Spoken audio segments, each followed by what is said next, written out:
السلام علیکم ورحمۃ اللہ وبرکاتہ۔ اعوذ باللہ من الشیطان الرجیم، بسم اللہ الرحمن الرحیم۔ وما كان لنبی ان یغل ومن یغلل یأت بما غل یوم القیامہ ثم توفى كل نفس ما كسبت وهم لا یظلمون۔ نبی کے شایع نشان نہیں ہے کہ وہ خیانت کرے، اور جو آدمی خیانت کرے گا قیامت کے دن خیانت کیے ہوئے سامان کے ساتھ وہ آئے گا، پھر اللہ تبارک و تعالی ہر ایک کو اس کے کیے کا بھرپور بدلہ دے گا اور لوگوں پر ظلم نہیں کیا جائے گا۔ معزز سامعین کرام، سورہ آل عمران سورہ نمبر 3 اور اسی سورت سے ابھی آپ کے سامنے آیت نمبر 161 یعنی 161 نمبر کی آیت کریمہ تلاوت کی گئی، اور آیت کریمہ کا ترجمہ بھی ہم نے آپ کے سامنے پیش کیا۔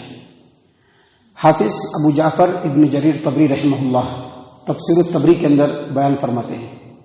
اور اسی روایت کو امام ابو داود رحمہ اللہ اپنی سنن ابی داود کتاب الحروف والقراءات حدیث نمبر 3971 نمبر کی روایت سنن ابی داود کی، اور جامع ترمذی ابواب تفسیر القرآن باب ومن سورۃ آل عمران۔ عبداللہ ابن عباس رضی اللہ عنہما نے کہا کہ یہ جو آیت کریمہ ہے، آیت کریمہ میں جو نبی صلی اللہ علیہ وسلم کے بارے میں اللہ تبارک و تعالیٰ نے فرمایا کہ وما کان لنبی ان یغل، نبی کے شایع نشان نہیں ہے کہ وہ خیانت کرے، یہ آیت کریمہ کا جو یہ ٹکڑا ہے وہ ایک سرخ رنگ کے اونی چادر کے بارے میں نازل ہوئی۔ جنگ بدر کے موقع سے مال غنیمت میں سے سرخ رنگ کا اونی چادر غائب ہو گیا، تو لوگوں نے دل میں خیال کیا کہ شاید نبی صلی اللہ علیہ وسلم نے اپنی ضرورت کے لیے رکھ لیا ہوگا۔ اللہ تبارک و تعالیٰ نے فوراً آیت کریمہ نازل فرمائی کہ نبی کے شایع نشان نہیں ہے، یہ ہو نہیں سکتا ہے کہ نبی خیانت کرے۔ معزز سامعین کرام، بعض روایتوں کے اندر یہ بھی آتا ہے کہ یہ جو آیت کریمہ ہے، آیت کریمہ کا جو یہ ٹکڑا ہے، یہ جنگ احد کے موقع سے نازل ہوئی، جب اللہ تبارک و تعالیٰ نے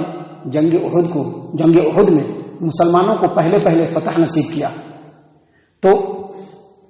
اب سیدنا عبداللہ بن جبیر رضی اللہ عنہ کے جو ساتھی تھے، 50 ساتھی جو درے پر اللہ کے رسول صلی اللہ علیہ وسلم نے ان کو مقرر کیا تھا تیر اندازوں کو، تو ان میں سے جو بعض لوگ لوٹ آئے تھے ان کو دل میں خیال آیا کہ لوگ مال غنیمت کو اکٹھا کر رہے ہیں، ہم لوگوں کو بھی جا کر کے مال غنیمت اکٹھا کرنا چاہیے، کہیں ایسا نہ ہو کہ نبی صلی اللہ علیہ وسلم مال غنیمت میں ہم لوگوں کو شامل نہ کرے۔ تو اللہ تبارک و تعالیٰ نے یہ آیت کریمہ نازل فرما دی۔ اللہ تبارک و تعالیٰ نے فرمایا وما کان لنبی ان یغل، نبی کے شایع نشان نہیں ہے کہ وہ خیانت کرے۔ آیت کریمہ کے اس ٹکڑے کے ذریعے سے اللہ تبارک و تعالیٰ نے لوگوں کے سامنے اس بات کو کلیئر کر دیا کہ پیارے رسول صلی اللہ علیہ وسلم نے اپنی زندگی میں امانت کو مکمل طور پہ ادا کر دیا، اور غنیمت کی تقسیم میں خیانت سے کام نہیں لیا۔ معزز سامعین کرام، اتنی بات بیان کرنے کے بعد اللہ تبارک و تعالیٰ نے آگے مسلمانوں کو نصیحت کی ہے۔ اللہ تبارک و تعالیٰ نے فرمایا ومن یغلل، جو آدمی خیانت کرے گا، ومن یغلل،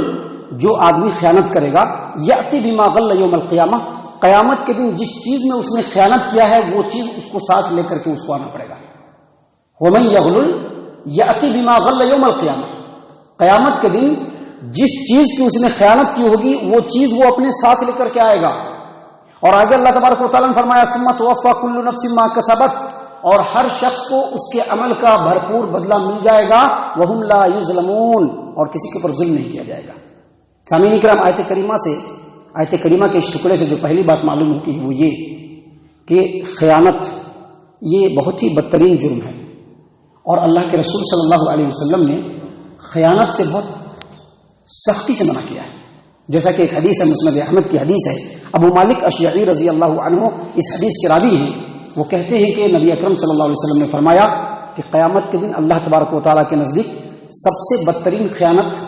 زمین کی خیانت ہوگی، کہ دو آدمی ہوتا ہے جس کے زمین ایک ساتھ ہوتے ہیں۔ آپ دیکھیں گے سماج و معاشرے میں یہ چیز بڑی عام ہے، اور یہ جو قرآن کریم ہے لوگوں کی نبض کو پکڑ لیا ہے کہ لوگ کہاں سے کدھر سے لپ مارنے والے ہیں، اور وہیں سے ان کی اصلاح کرنے کی کوشش کی ہے قرآن کریم نے۔ اور یقینی طور پر اگر ایک مسلمان قرآن کریم کے آیات کے معنی اور مفہوم کے اوپر گہرائی سے غور و فکر کر لے تو اس کی زندگی سنور جائے، لیکن شرط یہ ہے کہ غور کرنا، نصیحت حاصل کرنے کی غرض سے غور کرنا۔ آپ دیکھیں گے سماج و معاشرے میں بہت جگہ پر ہوتا ہے کہ دو آدمیوں کی زمین ایک ساتھ ہوتی ہے، تو اس میں سے ایک آدمی جو ہوتا ہے وہ زمین کو دبا لیتا ہے، نہیں میرا اتنا زمین ہے، وہاں سے مارک کر دے گا، نہیں یہ میرا زمین ہے، دبا لے گا، وہ جس طرح سے وہ دبا لے گا۔ نبی صلی اللہ علیہ وسلم نے فرمایا قیامت کے دن اللہ تبارک و تعالیٰ کی نظر میں سب سے عظیم خیانت جو ہے وہ زمین کی خیانت ہے، کہ دو آدمی کے زمین یا دو آدمی کے کھیت ایک ساتھ ہوتے ہیں اور اس میں سے ایک آدمی دوسرے آدمی کی زمین کو دبا لیتا ہے، اللہ تبارک و تعالیٰ قیامت کے دن اس زمین کے بدلے میں 7 آسمانوں اور 7 زمینوں کا توق اس کے گلے میں پہنائے گا۔ معزز سامعین کرام، بہت ہی غور و فکر سے سننے کا مقام ہے یہ سب بات، ان سب باتوں کو۔ صحیح البخاری کی روایت ہے، اس روایت کو امام احمد نے اپنی مسند کے اندر بھی نقل کیا ہے۔ صحیح البخاری کتاب الہبۃ و فضلها، صحیح مسلم کتاب الامارہ کی روایت ہے۔ ابو حمید السعدی رضی اللہ عنہ روایت کرتے ہیں، وہ کہتے ہیں کہ قبیلہ ازد کے ایک شخص کو نبی صلی اللہ علیہ وسلم نے زکوٰۃ وصولنے کے لیے بھیجا۔ ابھی کیسا ہوتا ہے، زکوٰۃ وصولنے کے لیے بھیجتے ہیں نا، مدرسوں سے لوگوں کو رسید لے کر کے بھیج دیتے ہیں، بہت ہی غور و فکر سے سننے کا مقام ہے۔ اس حدیث کو رسید لے کر کے بھیج دیتے ہیں چندہ کرنے کے لیے، وہ زکوٰۃ کا مال وصول کرنے کے لیے جاتے ہیں۔ تو ویسے ہی نبی صلی اللہ علیہ وسلم نے قبیلہ ازد کے ایک آدمی کو زکوٰۃ کا مال وصول کرنے کے لیے بھیج دیا۔ وہ آدمی جب آیا تو ایک مال کو نبی صلی اللہ علیہ وسلم کی طرف بڑھایا، مسلمانوں کی طرف، کیا آپ لوگوں کا مال ہے اور یہ میرا مال ہے، مجھ کو ہدیہ دیا گیا ہے۔ آپ صلی اللہ علیہ وسلم فوراً ممبر پر چڑھ گئے اور کہا کہ کیا ہو گیا ہے اس شخص کو جس کو میں نے زکوٰۃ وصولی کرنے کے لیے بھیجا ہے، زکوٰۃ لے کر کے آتا ہے اور کہتا ہے کہ یہ مال آپ لوگوں کا ہے اور یہ مال میرا ہے، مجھ کو ہدیہ کیا گیا ہے۔ وہ اپنے ماں باپ کے گھر میں بیٹھا رہے، وہ اپنے ماں باپ کے گھر میں بیٹھا رہے، پھر دیکھے کہ کہاں سے اس کو زکوٰۃ ملتی ہے۔ اس کے بعد نبی صلی اللہ علیہ وسلم نے فرمایا، اللہ کے رسول صلی اللہ علیہ وسلم کیا فرمایا کہ وہ آدمی اپنے گھر میں بیٹھا رہے، پھر دیکھے کہ اس کو کون تحفہ دیتا ہے۔ اور پھر نبی صلی اللہ علیہ وسلم نے فرمایا، قسم ہے اس ذات کی جس کے ہاتھ میں میری جان ہے، قسم ہے اس ذات کی جس کے ہاتھ میں میری جان ہے، قیامت کے دن جس چیز کی جو آدمی خیانت کرے گا وہ اپنے کندھے پر، اپنے گردن میں لپٹا کر کے اس کو لے کر کے آئے گا۔ اگر اونٹ کی خیانت کی ہوگی، اونٹ اس کے گردن میں لگا ہوا ہوگا اور وہ اونٹ بلبلا رہا ہوگا۔ اگر گائے اور بیل کی خیانت کی ہوگی تو گائے اور بیل ڈکرا رہا ہوگا، اگر بکری کی خیانت کی ہوگی تو بکری میں میا رہا ہوگا۔ اس کے بعد نبی صلی اللہ علیہ وسلم نے ہاتھ کو ایسے اٹھایا یہاں تک کہ آپ کی سفیدی نظر آنے لگی، اور آپ صلی اللہ علیہ وسلم نے اللہ تبارک و تعالیٰ کو مخاطب کرتے ہوئے کہا کہ اللہ تبارک و تعالیٰ تو گواہ رہا، میں نے بات کو پہنچا دیا۔ تو اس سے یہ پتا چلا کہ خیانت کسی بھی طرح سے نہیں کرنا چاہیے اور بچنا چاہیے، سوچنا چاہیے کہ کہیں ہم سے کہیں پر کوئی خیانت تو نہیں ہو رہی ہے، کہیں ہم کوئی خیانت تو نہیں کر رہے ہیں۔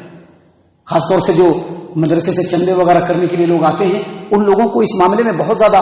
حساس بننے کی ضرورت ہے، کیونکہ دنیا کے تھوڑے سے مال کے بدلے میں اگر وہ آخرت میں اللہ تبارک و تعالیٰ کی ناراضگی کو مول لیتے ہیں، یقینی طور پر یہ بہت ہی بدترین عمل ہے۔ معزز سامعین کرام، آیت کریمہ میں اللہ تبارک و تعالیٰ نے بیان فرمایا، آیت کریمہ میں اللہ تبارک و تعالیٰ نے بیان فرمایا، وَمَن يَغْلُلْ يَأْتِ بِمَا غَلَّ يَوْمَ الْقِيَامَةِ، وَمَن يَغْلُلْ يَأْتِ بِمَا غَلَّ يَوْمَ الْقِيَامَةِ، جو آدمی خیانت کرے گا قیامت کے دن، جس چیز میں وہ خیانت کرے گا وہ ساتھ میں لے کر کے وہ آئے گا اور اس کو آنا پڑے گا۔ اس میں جو غل کا معنی ہے نا، غل کہتے ہیں ایسے مال کو، غل کہتے ہیں ایسی خیانت کو جو مسلمانوں کے اجتماعی خزانے سے چوری ہو، اجتماعی خزانے سے۔ غل کہتے ہیں، غلن کہتے ہیں ایسی خیانت کو جو مسلمانوں کے اجتماعی خزانے سے چوری ہو یا اس میں سے نکال دے۔ اب مسلمانوں کا اجتماعی خزانہ کہاں ہوتا ہے؟ مسجد کا فنڈ ہے، مسجد کے سامان ہے، مدرسے کا فنڈ ہے، مدرسے کے سامان ہے، یا علاقے کے اندر بیت المال ہے، وہاں پہ جمع ہوا سامان ہے۔ نبی صلی اللہ علیہ وسلم کے زمانے میں مال غنیمت ایک جگہ اکٹھا ہوتا تھا اور اس میں سے جو ہے وہ مال غنیمت جو ہوتا تھا وہ مسلمانوں کا اجتماعی مال ہوتا تھا۔ تو مسلمانوں کے اجتماعی مال سے چوری کرنا اسی کو غل کہتے ہیں، یا اس میں خیانت کرنا، یعنی جہاں پر وہ استعمال ہونا چاہیے وہاں پر اس کو استعمال نہ کر کے دوسری جگہ پہ استعمال کرنا، اسی کو خیانت کہتے ہیں، اسی کو غل کہتے ہیں۔ اور مسلمانوں کے اجتماعی سامان میں سے چوری کرنا، خیانت کرنا کتنا بڑا جرم ہے۔ مسلمانوں کے اجتماعی خزانے میں سے ایک علاقہ ہے جہاں پر مسلمانوں کے فلاح و بہبودی کے لیے ایک بیت المال بنایا گیا ہے کہ اس کو مسلمانوں میں خرچ کریں گے، اس میں سے تصرف کر رہے ہیں، اس میں سے مال کو کھینچ رہے ہیں یا دوسری جگہ پر اس کو یوز کر رہے ہیں۔ اللہ کے رسول صلی اللہ علیہ وسلم کی حدیث سن لیجئے، بہت ہی غور و فکر سے سن لیجئے۔ مدرسے کے اگر ذمہ دار ہیں، مسجدوں کے اگر ذمہ دار ہیں، اگر بیت المال کی ذمہ داری ہے، یا علاقے کے اندر بڑی ذمہ داری ہے جہاں پر فنڈ مسلمانوں کا اکٹھا ہو رہا ہے، اس حدیث کو ضرور سن لیجئے تاکہ آنے والی زندگی میں مکمل اصلاح ہو سکے۔ حدیث ہے صحیح البخاری کتاب المغازی باب غزوۃ خیبر، حدیث نمبر 4234۔ ابو ہریرہ رضی اللہ عنہ کہتے ہیں کہ جنگ خیبر کے موقع سے ہم لوگوں کو سونا اور چاندی نہیں ملا، مال و دولت نہیں ملا، البتہ زمین ملے، مویشی ملے بہت زیادہ۔ آپ صلی اللہ علیہ وسلم جنگ خیبر سے باہر نکلے، وادی قرا میں آئے تو آپ صلی اللہ علیہ وسلم کے ساتھ ایک غلام تھا جو کسی آدمی نے آپ صلی اللہ علیہ وسلم کو تحفے میں دیا تھا، ہدیے میں دیا تھا۔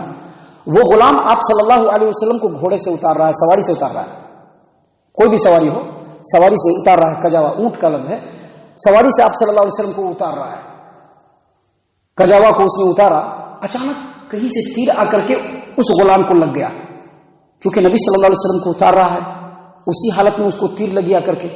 تو لوگوں نے کہا کہ مبارک ہو، یہ آدمی شہید ہو گیا یہ آدمی۔ اللہ کے رسول صلی اللہ علیہ وسلم کا کہنا ہرگز نہیں۔ جنگ خیبر میں، خیبر کے موقع سے جو مال غنیمت تھا مسلمانوں کا، اس کے تقسیم سے پہلے اس میں سے ایک چادر اٹھا لیا تھا، اور وہ چادر جہنم کے شعلے بن کر کے اس کے جسم کو لپٹ رہے ہیں۔ جب نبی صلی اللہ علیہ وسلم نے یہ فرمایا تو ایک آدمی جوتے کا تسمہ ہوتا نا، ایک یا دو، وہ اٹھا کر کے لے کر گیا، اے نبی صلی اللہ علیہ وسلم میں نے بھی یہ اٹھا لیا تھا۔ آپ صلی اللہ علیہ وسلم نے لے لیا اور کہا کہ یہ بھی آگ بن جاتا تھا اگر تم نہیں لوٹاتے تھے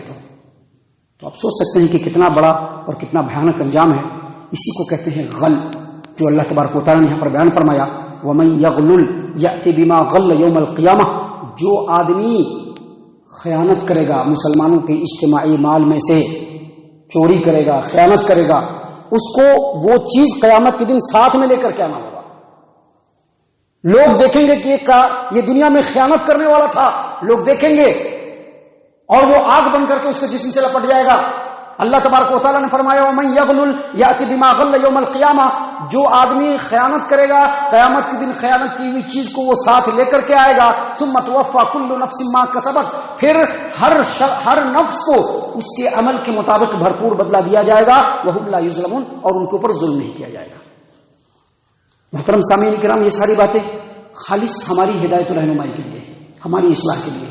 کیونکہ ہماری یہ جو زندگی ہے یہ عارضی اور ٹیمپروری ہے۔ یہاں پر ہم چاہے مال کا انبار لگا لیں، چاہے ہمارے پاس کم مال ہو، ہمارے پاس یہاں پر سہولت ہو یا نہ ہو، یقین مانیے یہ زندگی گزر جانے والی ہے اور وہ ہمارے ساتھ نہیں رہے گا۔ لیکن مرنے کے بعد جو ہماری زندگی ہوگی اس میں جو کچھ ملے گا وہ ہمارے ساتھ دائمی ہوگا۔ اگر خوش نصیبی ہوگی جنت ملے گا، وہ ہمارے لیے دائمی ہوگا، اگر بدنصیبی ہوگی یا جہنم ملے گا وہ بھی ہمارے لیے دائمی ہو جائے گا۔ لہذا آج اسی دنیا میں ہمیں جہنم سے بچنے کی بھرپور کوشش کرنی چاہیے، اور جنت میں جانے کے لیے جو بھی اعمال اللہ اور اس کے رسول نے بیان فرمائے ہیں اس پر عمل کرنے کی کوشش کرنی چاہیے۔ اللہ تعالیٰ سے دعا ہے کہ اللہ تبارک و تعالیٰ ہم تمام کو ان تمام باتوں کے اوپر خوب غور و فکر اور تدبر کرنے کی توفیق عنایت فرمائے، آمین۔ اللہ تبارک و تعالیٰ ہم تمام کو صحیح معنوں میں پکا سچا مومن مسلمان بنائے، اللہ اور اس کے رسول صلی اللہ علیہ وسلم کی اطاعت و فرما برداری کرنے والا بنائے، صحابہ کرام رضی اللہ عنہم کے طریقے پر چلنے والا بنائے، جنت الفردوس میں جگہ عطا فرمائے۔ اے اللہ ہم تمام کو جہنم سے پناہ دے، اے رب العالمین ہم تمام کو جہنم سے پناہ دے، اے مالک الملک ہم تمام کو جہنم سے پناہ دے، آمین یا رب العالمین۔ وما علینا الا البلاغ المبین۔